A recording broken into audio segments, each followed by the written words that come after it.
Hey beauties, welcome back to my channel. Today I am going to be showing you guys two eye looks using some new products from Wayne Goss. Wayne started off with amazing makeup brushes and then moved further into the cosmetics world with lipsticks, liners, glosses, and then we had an eyeshadow palette and some eye kohls. Then we had blush duos with the highlight and the blusher in there. Now we have a second eye palette to go along with the original right here. This is the luxury eye palette in Imperial Topaz. When this released, he also released several eye kohls. We've got two new ones today and this new beauty. The luxury eye palette in Pearl Moonstone. The eye palette as well as the two new Essential Eye Kohls were all sent to me from Wayne Goss and Beautyish. So thank you to all of you. I truly appreciate it. And again, thank you for letting me and my friends be a part of this launch. So in case you guys missed it, make sure you check out Wayne's video. You can see my friends and myself demoing this palette and the eye kohls on his channel with his release video. So I will leave that in the description box. Also in the description box, I will be leaving the pricing, the dates, all of that information will be down there.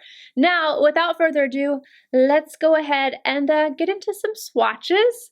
And then we will get into two different eye looks, including the one that I'm wearing right now. First off, Pearl Moonstone, this beautiful, cool toned palette with amazing textures in here. Just like Imperial Topaz, we have this beautiful buildable matte black, as well as some other matte shades in here. We have some satins, as well as a topper shade. I love that the topper shade for this palette is this beautiful blue. It's what I have all over my eyes right now. I think it really sets the palette off, or an eye look, but it's let me go ahead and show you the swatches. The shades are super easy. They go 1, 2, 3, 4, 5, 6. And again, just like Imperial Topaz, you're getting 16.2 grams of product. The two new Essential Eye Kohls come in the shades Deep Amethyst and Blue Sapphire. Moving on to the eye looks, as I mentioned, I did two. I did one that was a little bit softer, and then of course I did this one, and yeah, I went full on drama and sparkle with this look.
I just wanted to let you guys know that unfortunately you're not going to be able to see the very end of this look.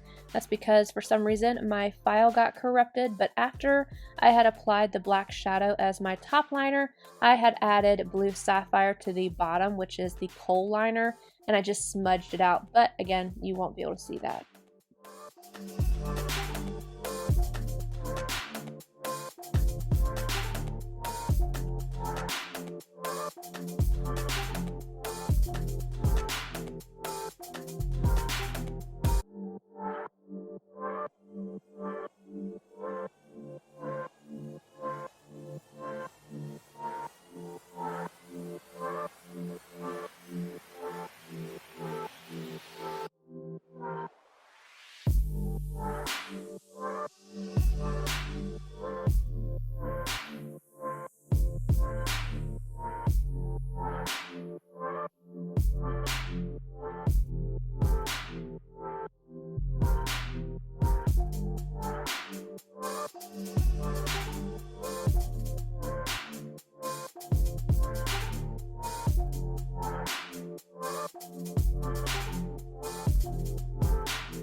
I really love playing with these products. I love the looks that I got out of them, especially this one. This one's definitely the favorite. It's just bold, it's pretty, it's really easy to create, and that's one thing that I really enjoy about the formula of this palette and the original one. The mattes are pigmented but on a buildable side so that you can sheer them out without them being patchy, but then you can also build them up again without being patchy. They just work really, really well. And then these shades right here, they're so soft, especially if you're somebody who does not want to have a true metallic with any kind of crepiness or anything on the lids. The satin shades are going to be your best friend because they're going to add that little bit of a sheen and a little bit of sophistication without it just being absolute overboard. I used this one today to just kind of blow out the edge of this eye look. And it did it very softly and effortlessly while also giving me a slight brow bone highlight. Not to the extent that I usually go in, and I thought about doing that with this shade right here today. I was like, no, leave it alone because I really just liked how it looked. This neutrally pinky peach, I'm not sure how to describe it. It's just beautiful. This paired with this shade right here is so, so pretty. If you wanted to, you could take just a little bit of this and really focus it right on the outer corner. You don't have to bring it up like I did or into the crease or anything like that. Just focus it right on this outer corner, blend it out, and then put this on the lid and mascara and go. And it's such a beautiful look. This is a palette that you can definitely get va va boom, but then it can be work friendly as well. Now you're gonna see this black throughout Wayne's palettes, and I personally like that because I love stamping black shadow onto my lash line. It doesn't have to be as dramatic as I did in the first look, but a lot of times I like to just take it and go just right up against my lashes, and that is it. And it makes my lashes look thicker. It makes the eye pop just a little bit more. You can also use the black to deepen up other shades in the palette, but on top of that, say you wanted to take this eye look to a whole nother level, put the black underneath this, this topper, and it will go there. It will be just a little bit more oomph. It will have that black base, will really give it just more drama, more oomph, and it's really going to make the blue sparkle even more when you have something like this behind it. Anywho, if you give me too much time, I'm going to sit here and plan out my next 6 looks using the palette. So I'm not going to do that right now. It is a beautiful palette though, and I do think it performed very, very well. Now with the Essential Kohl liners, again, same thing, they perform very nicely. You can just put these on like I did today and just kind of smudge it right up against the lash line instead of using the black. I love this little hint of purple. Like you can't tell unless you're really up on me, but that added just a little bit of a difference of color is really, really beautiful. I like how easily you can smudge these out. You can create a winged liner with the right brush with these very easily as well. Just put it on and then start dragging it out with an angled liner brush before it sets, and you can just get the perfect wing out of them. I really like the subtle color of this collection. And what I mean by that is it's not over the top with color. I mean, obviously we've got this beautiful blue sparkle, but looking at the palette, you have these slight slate undertones. So they're like a bluish gray. So it's not too gray to where it's dull, but it's not too blue to where it's scary. I really like that. It leans to color without it being just, again, too overboard. And then adding in the depth from the colors of the Kohls. It's just a really beautiful collection. Anywho, beauties, that is it for today. I hope you guys enjoyed the looks that I created. Please make sure you run over and check out Wayne's video if you haven't already. And I will see you all in my next video. Bye, guys.